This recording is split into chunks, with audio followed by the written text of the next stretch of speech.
So here's the thing. We're talking about Vancouver Canucks defenseman Elias Pettersson today. And potentially some other names too. Because with the ever-looming threat of NHL expansion, there is a question that can be asked on how this affects the Vancouver Canucks and their rebuild. Back at it again, stealing content from Reddit for my own commentary videos, because I do think it's interesting and I do think that there are some good talking points being brought up here. This was posted onto what is now known as Daily Faceoff Vancouver by Tyson Cole earlier on the weekend. NHL Notebook: NHL expects to expand to Houston or Austin, Texas by 2029-2030. So, looks like we're going to be getting some more NHL teams in the very near future. Vegas and Seattle weren't enough. The NHL's got to get more, right? And so, with this in mind, the Vancouver Canucks are the worst team in the NHL. There are some new teams that will probably be added into the mix too. How does that affect Vancouver? Well, some of the comments go out there and discuss. Top reply says, hey, it's the Vancouver Canucks and the NHL. I expect it to impact them in some horrible, unbelievably unlucky way. Yeah, that does make sense. I don't think the hockey gods have been particularly kind to Vancouver over the past 50-so years. Makes the 2031st look pretty smart. Honestly, yeah. I would probably wager a bet that 2031st is more valuable in 29-30 than it is right now, just based off of the amount of teams that are going to be in there, the Rangers, and what they are going to look like heading into the next few years with JT Miller as their number one center. Mefnik then goes out there and says the biggest threat to lose is probably like Elias Pettersson. He likely won't be important enough to protect, but he won't be a rookie. The bigger threat is new teams being slotted into the top 5 lottery picks. And yeah, that does make a lot of sense as well. Seattle was awarded the same odds in the draft lottery as New Jersey, who finished third last, so this will likely bump Vancouver down a spot in the associated 2029 draft. If you read the Seattle Kraken and their draft history here, you will see a number of top-tier draft picks, but really, it all started back in the 2021 NHL Entry Draft, where they got second overall. They took Matty Beniers out of Michigan, and he's been a pretty all-right player. Maybe not the best out there, but still a fine name. And then you go over to the Vegas Golden Knights as well. The Golden Knights were able to get themselves a pretty nice first ever draft in 2017, where they had 3 first-round draft picks, and they took 1 stud. Cody Glass, 6th overall, Nick Suzuki, 13th overall, and Eric Bronstrom, 15th overall. This was back in the day when teams were giving Vegas first-round draft picks and top-tier players like candy, because they were just thinking about shelling them off, even though they ended up becoming pretty good with the Golden Knights right away.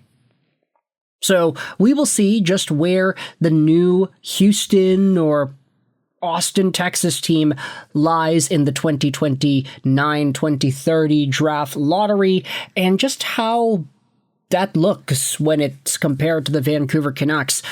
The lottery odds are going to be a pretty big deal over here, and Vancouver, they're not expected to be good by the time 2028-2029 rolls around, so I guess the Canucks are going to have to out-tank teams that don't even exist yet, just to make sure they have the highest odds as possible. Now, speaking about Elias Pettersson, there is a conversation here as well. Mefnik says the biggest threat to lose is probably like him. Average male aged 18 to 24 says at this point, D-Petey seems more likely. But there is going to be quite a bit of roster turnover between now and then. It would make sense to sell on Hronek well before that time. Yeah, you basically have to remove as many no-move clauses as possible before it happens. And that's exactly the case here. When the Vancouver Canucks were in their last expansion draft, twice, I guess you can say, that was the deal. No moves and no trades were honored, so the players were not able to get moved or traded. So that's just how the rosters were set up. If you take a look at the Seattle Kraken expansion draft and you look at just the names that were floating around there, names that were available, and just the list of guys in general, there are some pretty interesting hiccups. I think the Toronto Maple Leafs allowing Jared McCann to go over was definitely a pretty fun one. You take a look at whom it is the Vancouver Canucks had protected in the expansion draft back in the day. Brock Besser, Jason Dickinson, Bo Horvat, JT Miller. They protected Tyler Mott, which is awesome.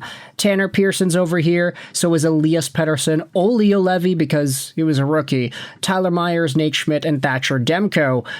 Pretty fine list of guys, not that bad. Obviously, Vegas was exempt from the Seattle expansion, which a lot of people thought was unfair because they ended up winning the Stanley Cup like 2 years later, if not just right away after.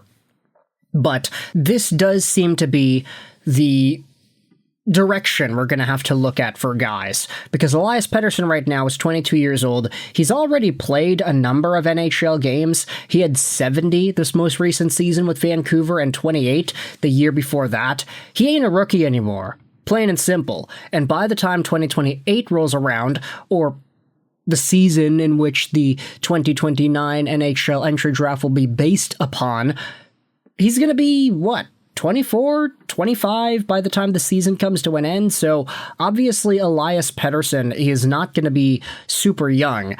Maybe he maxes out and gets 20 to 25 points a year. He also provides some penalty killing, penalty minutes as well, and he's also able to fight. There's a lot of snarl in Elias Pettersson's game, and I think we all have come to know and understand that about him over the years. But is he really going to project to being a player worthy of protecting in the expansion draft? We could all say that Zeev Buium has a higher ceiling. I think that's very fair, especially when you consider the track record and what Buium has accomplished so far in his young career, plus the fact that he's 20 years old. Elias Pettersson is 22. Then you have some of the other defensemen on the other side, Tom Willander, Filip Hronek. Getting rid of Filip Hronek sooner in the next 2 years or so seems to be a pretty important move because it will allow Vancouver to exercise their right to protect another young guy.